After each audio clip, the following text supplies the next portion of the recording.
Hey everyone, welcome to Project 18. My name is Scott. I'm going to be your host today. Thank you so much for joining us. I hope that you are doing well, that you have some encouraging things that are going on in life right now. I'm excited for our episode today because today we are going to be returning to our discussion about supernatural beings that are found in the Bible. And by way of reminder, when I use the word supernatural, mainly what I'm talking about is creatures and locations that are unseen. Like, for example, we refer to the Bible as one book, but it's also a collection of about 66 individual writings. And when you begin to understand and read through each of these individual writings, they all seem to discuss the existence of a place that we can't sense empirically. It's beyond our five senses. For the most part, humans don't touch it or see it, hear from it, or interact with it in a tangible, tactile way. Like, we can't break a chunk of this place off and put it under a microscope. But yet, that doesn't mean that it isn't just as real as the earthly world that we live in. And because of the reality of its existence, we need to understand what happens there. So we also learn that from cover to cover of the Bible, there are very real inhabitants in this place. These creatures have the ability to interact with people and actually influence humanity. They remain largely unseen, but the scriptures also provide us with insight to their behavior, describing both positive and negative ways that they influence humanity and the roles that they play in God's kingdom plan. I think it's helpful for me to think of it this like supernatural place and its occupants, not so much as a location with GPS coordinates, but rather more like a space that's all around us. Some of these creatures are actually named in the Bible too. We have examples like Michael, who's called an archangel in Jude 1:9. We have Gabriel, who's another angel that's mentioned in Daniel and the book of Luke. There is also the original rebellious supernatural being that most of us know, referred to in the book of Revelation as the great dragon, the ancient serpent, the devil, and he's given the title of the Satan, which means he's the adversary or the accuser. The original Garden of Eden, mentioned in Genesis, in fact, the very first book of the Bible, was a visible confluence of both these heavenly and these earthly realms. And it was likely a place where both humans and supernatural beings cohabitated. That's why Eve wasn't surprised to hear from a divine serpent-like being. There may have been many such creatures in the mountaintop garden. God himself is also in this supernatural place, just like he is here. This unseen place is sustained by him, just like our visible world is sustained by him. Theologians use the word transcendence to describe the way that God is fundamentally distinct from and yet superior to all of his creation. And yet he also has this attribute that we know that is called immanence, which means that he is very present and involved in his creation. We can certainly do an entire episode on God's attributes soon as well, but for our conversation about all these supernatural beings specifically, we'll just start with the assumption that they are lesser created creatures with unique abilities, and they play a huge role in our lives. And all of that happens under the watchful eye of the Lord. So let me just put a plug in here also at this point that upcoming on August 17th, 2025, depending on when you're listening to this podcast, at 6 o'clock in the evening, my friend Brian and I are hosting a seminar specifically focusing on some of these supernatural beings that are called in the scriptures the Nephilim. And we're also going to be recording that seminar on this podcast. Brian is one of the pastors that I serve with here, and I'm really excited that y'all get to meet him. He has an amazing gift of understanding and communicating the scriptures, and you're going to be blessed and you're going to enjoy the simple way that he'll help us grasp what the Bible says about these Nephilim. He's our lead pastor here at GBC, and if you find that this subject matter intriguing, I mean, you're definitely going to want to absolutely catch that upcoming episode. It will be available as all of these current and latest episodes that we're doing now are on our YouTube channel, and you can find us there as well. You could connect with us super easy just by clicking through the link that's in the podcast description, and we would love to have you join us for that evening as we talk about who the Nephilim are and go into those details. All right, for today then, let's just go ahead and jump into this subject by talking about something that's known by theologians as cosmic geography. This is something I started to scratch the surface on a little bit in episode 8, but now I want to pull that thread even farther today and unravel a bit of the mystery of Genesis chapter 10 and 11 and talk about how those verses relate specifically to the day of Pentecost in Acts chapter 2. And hopefully then, as we dig into all the cosmology of the Bible, we'll be left with an even deeper understanding of the beauty of the gospel. As we begin to comprehend the strategic way that Jesus' death impacts every last people group on earth today, I hope that we walk away after this episode really more passionate about who he is. So let's go ahead to the very first book of the Bible, which is called Genesis, and we'll start at chapters 10 and 11. And by way of context and reference there, as we're jumping in here, we are looking at what we called the third major rebellion in ancient history. By way of review, we said the first original rebellion of the supernatural being identified as the serpent in Genesis 3 and Revelation 12 is where he deceived Adam and Eve into rebelling against God in the Garden of Eden. And after that, we looked at the Watcher rebellion that's recorded in Genesis chapter 6, where we discovered that some very powerful supernatural beings rebelled against God. They embodied themselves on earth and ultimately had sexual relations with human women. When this happened, they produced a progeny of offspring that became known as the giants, or the Nephilim. This rebellion had more than physical consequences of producing these powerful men of old, also that they're called in Genesis 6:4. This rebellion was also used as an opportunity for the dark, rebellious creatures to effectively teach humanity how to sin in even greater ways than before. That's the thought behind Genesis 6:5, where we read, when the Lord saw the human wickedness was widespread on the earth, and that every inclination of the human mind was nothing but evil all the time.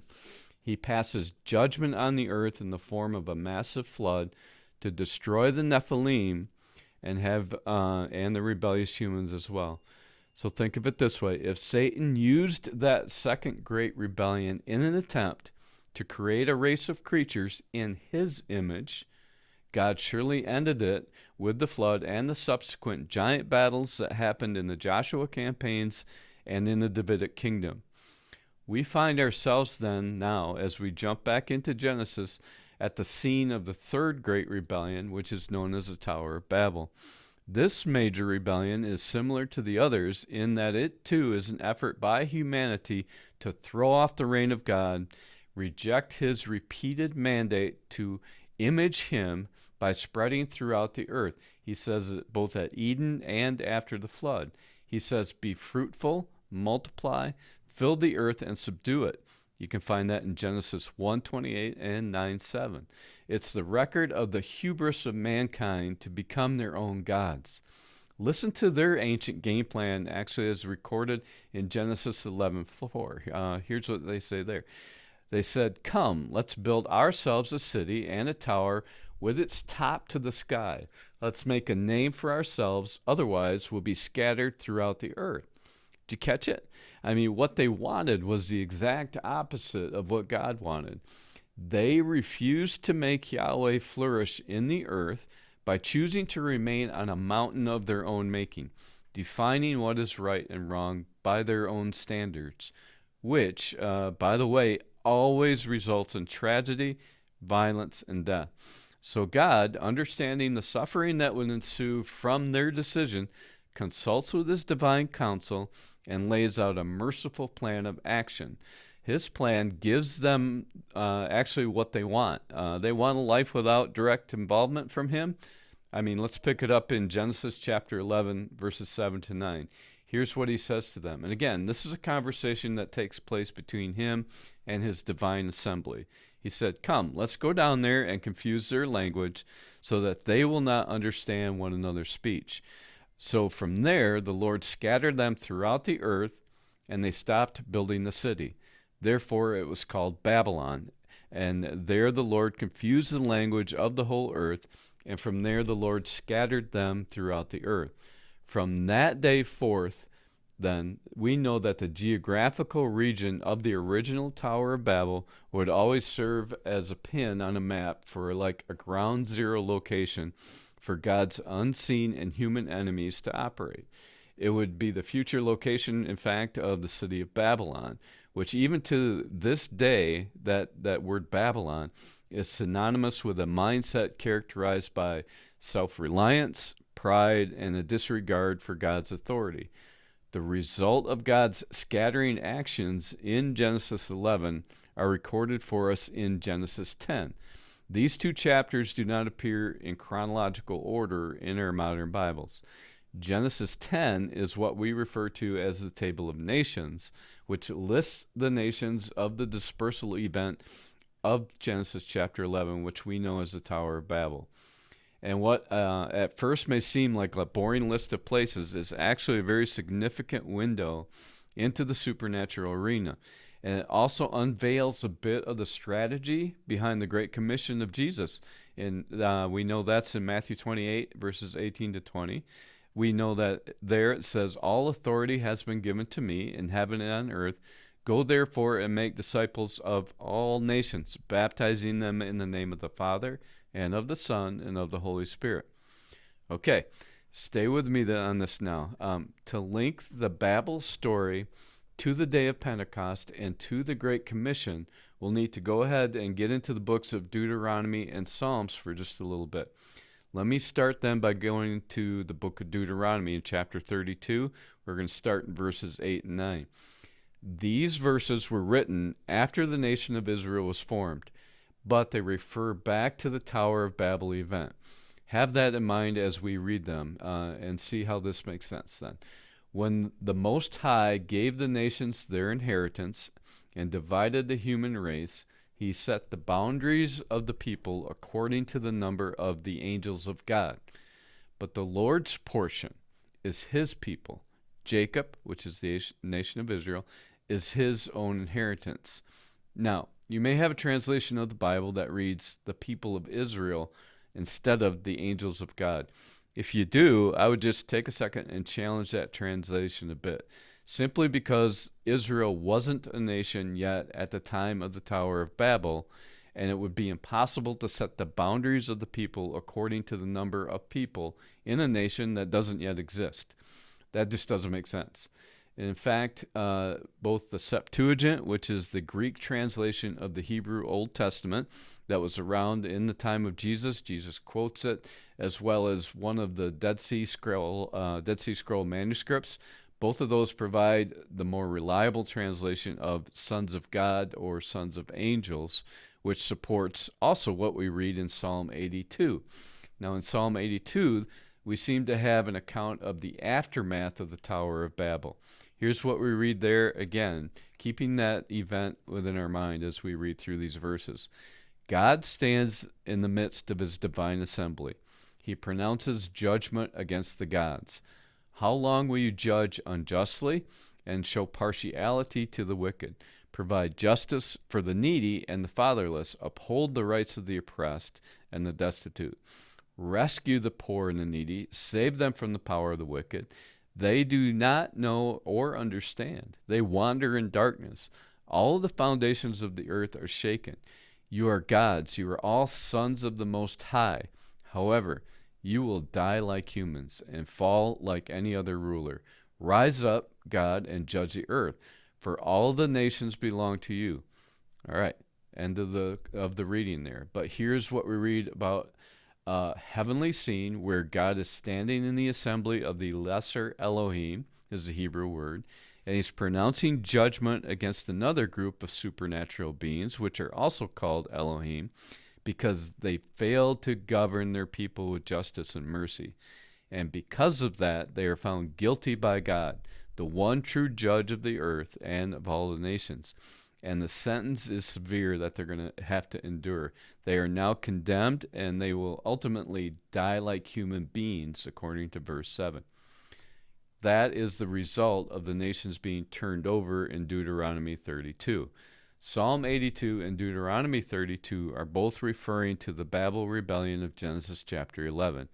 Deuteronomy 32 sets the backdrop for everything that happens in the rest of the Bible story.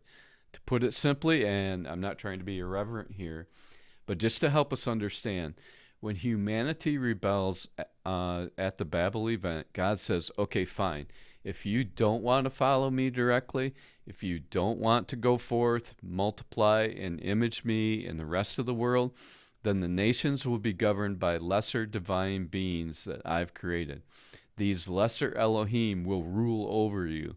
They will govern you, and I will make my own nation to represent me, and I will be their God, and they will be my people, and they will fulfill my desire to go forth and flourish in the world, showing every other nation who I am.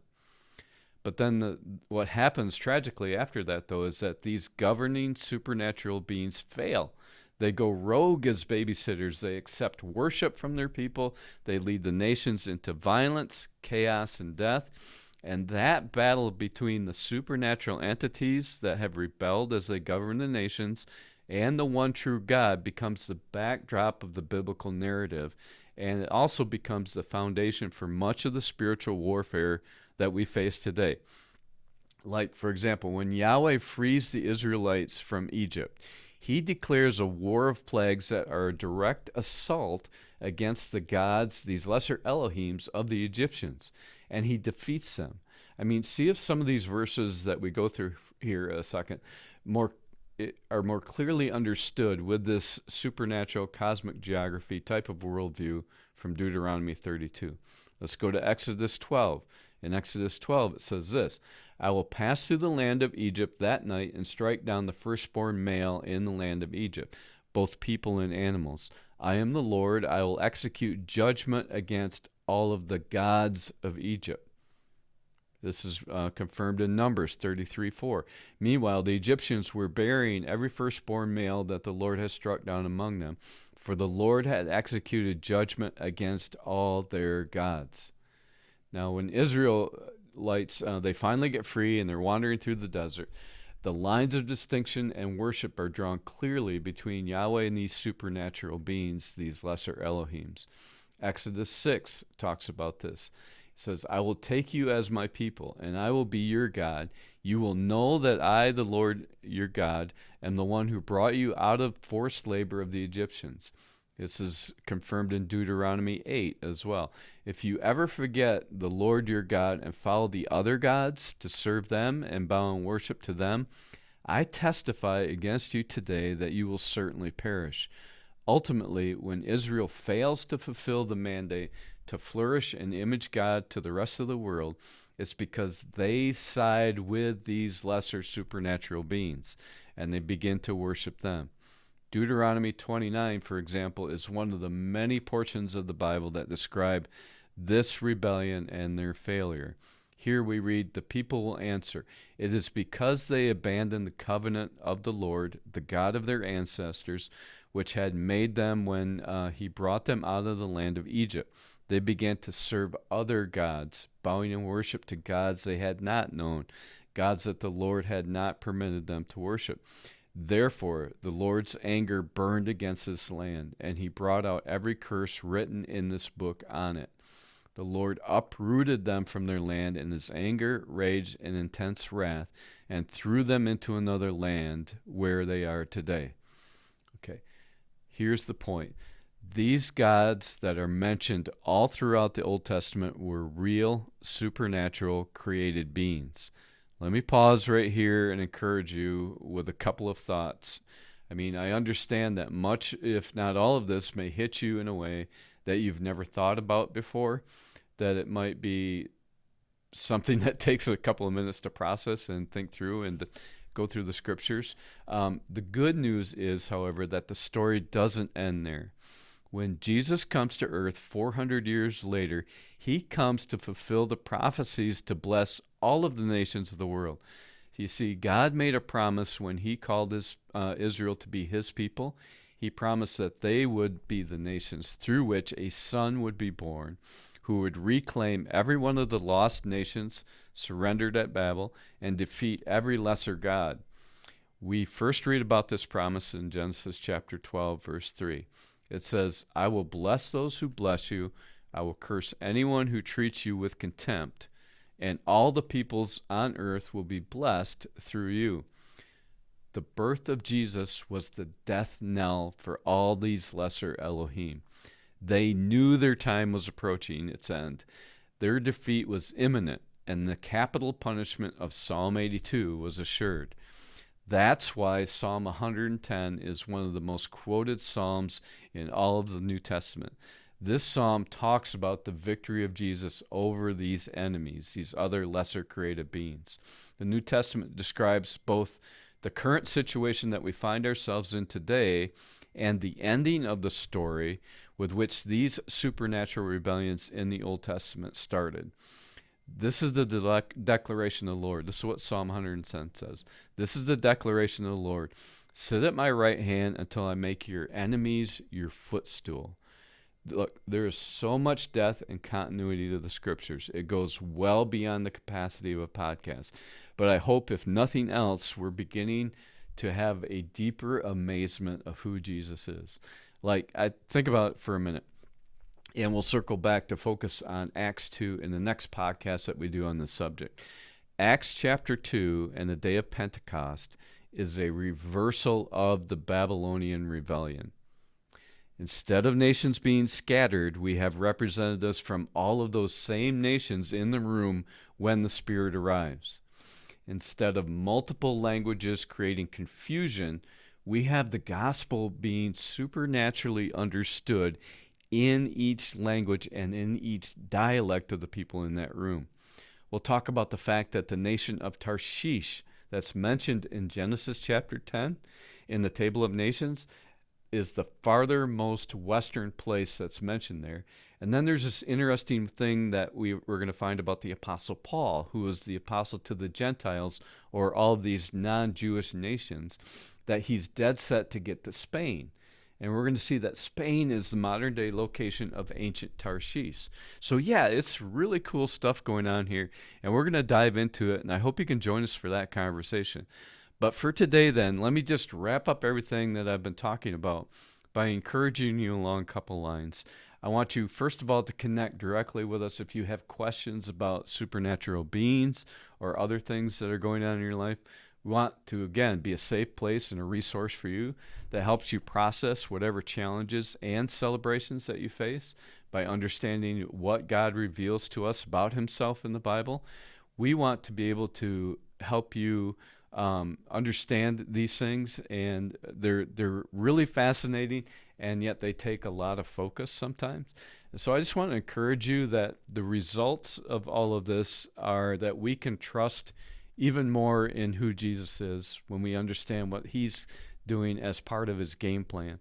That now we have a role to play in recapturing some of these nations, some of these things that have gone rogue for so many years. Now we are told that we get to be able to go as part of his kingdom plan and recapture some of these places for him. And then when that fullness of the Gentiles happens, we'll talk about that in the next episode, then Jesus is going to begin to usher in the next phase of our historical context and the rest of the things that go on for eternity. And so it's really exciting to see that. But for today, I just want to thank you all for joining us. I hope you've been encouraged a little bit. God bless. Take good care. I hope I see you in the next episode.